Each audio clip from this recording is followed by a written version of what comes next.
By my knees, I'd probably have my 20s, so maybe when I met my partner, and then all the way down by my feet would be my childhood memories, maybe my first day of school.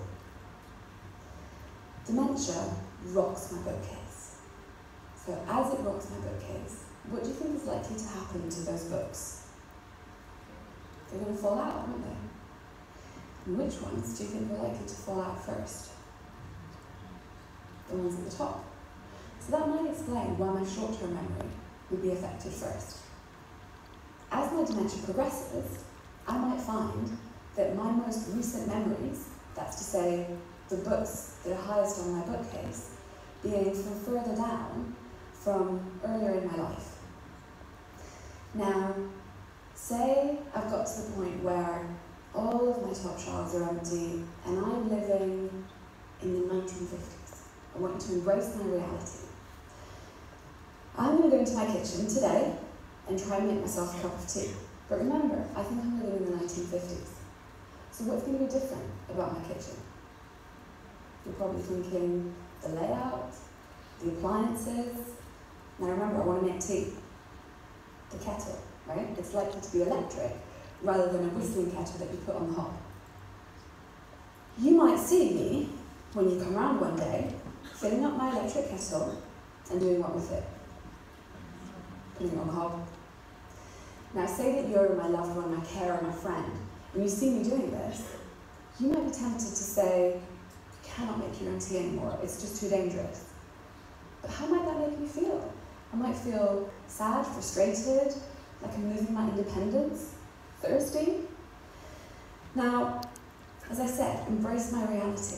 What could you do differently to help me to make my own tea for longer? You could buy me a whistling kettle. Now, of course, I'm not saying that's going to help everybody at different points in their dementia, but at this point, it would help me.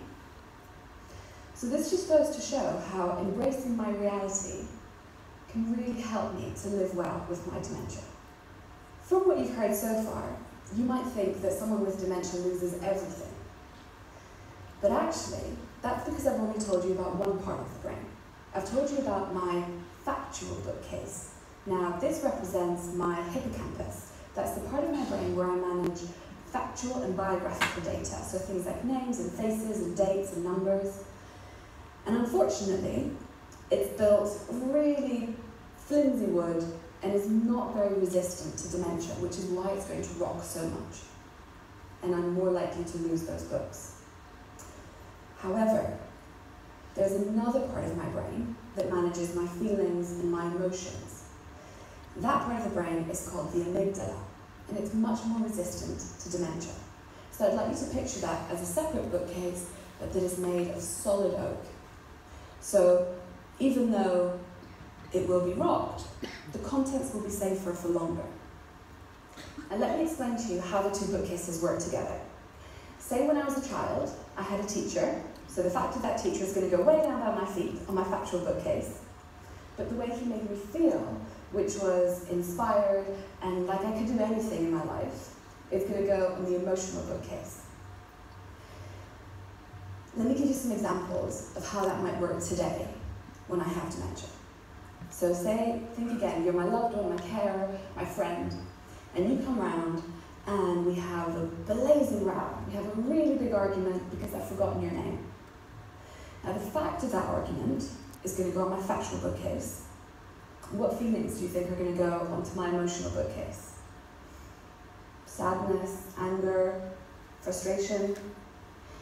And as you go home, you might think, doesn't matter. She's going to forget that we had the argument and that I shouted at her. And you're right, I probably will. But what's likely to stay with me are those feelings of sadness and anger and frustration with nothing to connect it to. I'm going to give you a positive example. So I'd like you to picture that you've come to visit me, we've gone out to the seaside, we had an ice cream, we had a brilliant day, and I feel safe and warm and loved.